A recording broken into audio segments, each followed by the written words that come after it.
Pessoal, espero que estejam bem. Meu nome é Guilherme Ferreira de Lima, sou professor de Química Inorgânica do Departamento de Química da UFMG.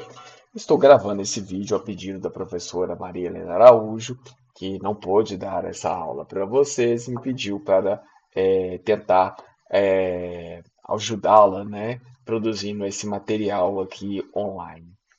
É uma grande responsabilidade. Professora Maria Helena, além de uma grande amiga, é uma pessoa que eu admiro muito e foi minha professora, de modo que se eu não cumprir bem esse papel, ela pode puxar minha orelha. Aproveito a oportunidade, né, para divulgar com vocês o meu perfil de docinhos e pães, né, que eu tenho uma minha vida paralela, né, com os meus. Bom, a segunda coisa que eu mais amo depois da química, e minha filha, obviamente, né, que são os docinhos que eu faço. Então, para vocês acompanharem as minhas aventuras aí, sigam por gentileza o Dr. Quitutes, Pães e Bolos.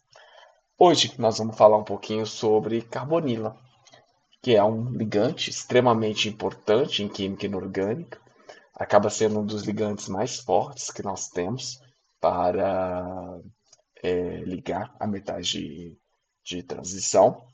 E é uma molécula extremamente simples, né, gente? Nós estamos falando do CO, monóxido de carbono, uma molécula tóxica, né, que a gente não pode respirar em grande quantidade, na qual você tem uma ligação tripla carbono-oxigênio, mas que acaba participando de diversas ligações químicas envolvendo o centro metálico. E é isso que a gente vai discutir com esse vídeo. Então, só para vocês terem uma ideia, antes de entrar propriamente dito na química dessa carbonila, aonde que ela é aplicada? Um dos exemplos muito importantes é o chamado processo Monsanto, processo patenteado, na qual você parte, né, de um complexo de ródio com ligante carbonila e usa, né, um iodeto de metila como ligante também, e você tem a produção, depois de todo esse ciclo, de ácido acético, que é uma molécula industrialmente extremamente importante.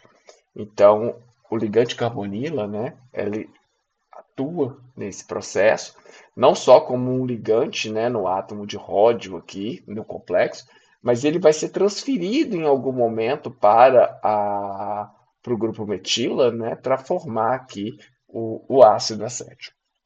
Uma outra reação também extremamente importante, que inclusive foi merecedora do Prêmio Nobel de Química, é a chamada reação de hidroformilação, que é uma reação na qual você parte de um complexo carbonílico, né? Você tem um ligante carbonilo aqui, e você reage com um alceno, composto insaturado, e você vai obter ao final um aldeído, que é extremamente importante para a produção de fragrâncias, por exemplo, e outras moléculas. O aldeído é muito bom porque ele pode ser posteriormente funcionalizado, então é uma plataforma para gerar uma gama muito grande de compostos.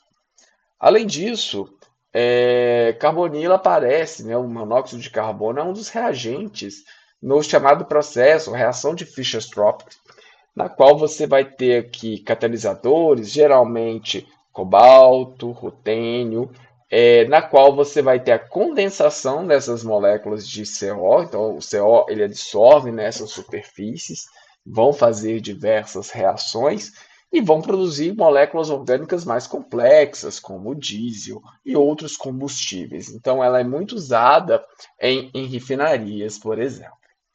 Então, nós temos vários exemplos de compostos na qual a carbonila atua como ligante. É o caso desse pentacarbonil ferro zero aqui, olha que interessante, o ferro no estado de oxidação zero, complexos bimetálicos, como nesse caso aqui, onde nós temos carbonilas que são terminais, carbonilas que estão em ponte. Esse é outro caso aqui, um complexo trimetálico, onde também nós temos carbonilo terminal, temos carbonila em ponte aqui. envolvem compostos sanduíche, né? Além de ter aqui o ciclopentadienil atuando como ligante, nós temos carbonilas centrais, carbonilas em ponte. Para quem está estudando química de organometálicos, esses complexos aqui seguem o que a gente chama de regra dos 18 elétrons, né? Que para quem está apenas começando na química inorgânica, isso não é tão importante agora. Bom, qual que é a história desses compostos, gente? A carbonila como ligante, ela acaba aparecendo lá nos chamados compostos de Monte, na qual ele descobre que ele pode usar a carbonila para refinar níquel. Então, o níquel é um metal extremamente importante para a formação de ligas metálicas resistentes já há muito tempo. No entanto, era muito difícil fazer a separação desse níquel devido às semelhanças químicas que o níquel tem ao cobalto, e níquel e cobalto sempre aparecem juntos. E aí, Monde descobre que ele pode reagir o níquel com o CO. Então, quando ele tem lá aquela mistura, ele passa, né, um fluxo de CO, ele vai ter a formação desse complexo aqui, que é um organometálico, né, o tetracarbonil níquel zero, que é volátil. Então, aquele níquel que está misturado ao cobalto, ele vai para o estado gasoso. Inclusive, né, nesse contexto, Lord Kelvin solta uma frase muito interessante que ele fala assim: Monde fez o níquel voar. Porque literalmente ele tirou de uma mistura envolvendo o cobalto e forma, né, o níquel do estado gasoso na forma desse complexo aqui. Então, é um processo muito interessante. Lá isso foi feito em 1890, né? E nessa década foi desenvolvido todo um processo para refinar esse níquel. Isso envolve etapas como a extração. Então, primeiro esse minério ele é removido e aí passa por vários processos industriais, onde já se inicia, né, uma separação. Na sequência vem a carbonilação, na qual você passa esse fluxo de CO para formar esse complexo de níquel. Na sequência, você aumenta a temperatura para algo em torno de 200 graus Celsius, decompõe, né, libera o CO e obtém um níquel com quase 100% de pureza. As consequências são a obtenção desse níquel com uma pureza altíssima, o que é importante em diversos processos. É um processo muito mais seletivo do que se tinha antes, né, os métodos que se tinham anteriormente. E é um método, né, tornou-se o método base para você obter esse níquel refinado no século XX. Na verdade, adaptações desse método são utilizados até hoje. E aí, quando a gente vai, né, para os anos 1920, né, depois dessa fase inicial, o que fica? Bom, primeiro fica, né, um marco para a química de coordenação e para a química de compostos organometálicos, na qual você contém compostos com esse ligante carbonila. Foi o primeiro caso de uma carbonila volátil, quer dizer, você obteve uma carbonila no estado gasoso. Isso é muito interessante. Foi com base na formação desse composto que você tem a elaboração de modelos de ligação química, como, por exemplo, o modelo de Dewar-Chat e Duncanson, que eu vou discutir com vocês ainda. E foi a primeira vez que essa química, né, de organometálicos, que é uma química muito sensível, mostrou ter uma aplicação direta em indústrias, né, que é algo muito interessante. Então, até hoje, esse processo ele é utilizado. Claro que industrialmente você tem algumas ah, adaptações, né? E, como eu comentei, se transformou um elo entre química aplicada e química fundamental. Quer dizer, é uma química que tenta explicar como o centro metálico se coordena ao CO, resultando numa aplicação que acaba sendo, de certo modo, o que a gente tem um grande interesse. Bom, vamos tentar entender agora como é a ligação química nessa molécula de CO para a gente entender a ligação dela. Então, olha só, gente. Aqui eu estou apresentando para vocês dois modelos de ligação. No primeiro modelo, aqui à esquerda de vocês, nós temos o que a gente conhece como teoria de ligação de valência. Na teoria de ligação de valência, os orbitais eles se hibridizam num formato específico, né? Então, para explicar a molécula de CO, você vai ter os átomos de carbono e oxigênio se hibridizando em sp, e aí você vai ter a sobreposição desses orbitais aqui, formando a ligação que a gente conhece como ligação sigma. Na hibridação sp, o átomo de oxigênio e de carbono usa um orbital s e um orbital p, de modo que sobram dois orbitais p que estão perpendiculares aos orbitais sp formados. Então, o que você vai ter? Em um desses orbitais, cada átomo de oxigênio e de carbono vão ter um elétron desemparelhado. Então, esses elétrons aqui se sobrepõem e formam uma das ligações π. A outra ligação π, ela envolve um orbital p do oxigênio que está preenchido com um par de elétrons e um orbital p vazio. Então, de certo modo, você vai ter uma doação, né, uma transferência de densidade eletrônica que vai do oxigênio para o carbono. Então, de maneira geral, você vai ter aqui a ligação sigma e duas ligações π. Quando a gente vai para a teoria do orbital molecular, esse é o diagrama, né? Você vai ter orbitais s e p envolvidos. Cada orbital tem uma energia diferente, uma vez que há uma diferença de eletronegatividade. Então, aqui, os orbitais de energia mais baixa são orbitais do oxigênio, os orbitais de energia mais alta são orbitais do carbono, que é menos eletronegativo. E aí, o que acontece?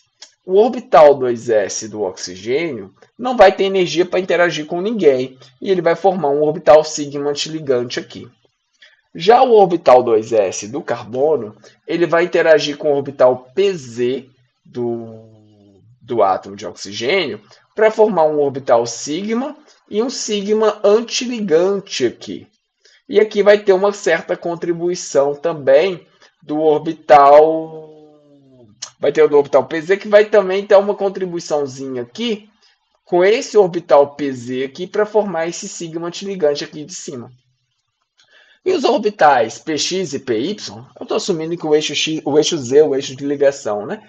Eles são os orbitais perpendiculares que vão formar esses orbitais aqui, os orbitais π e o π antiligante.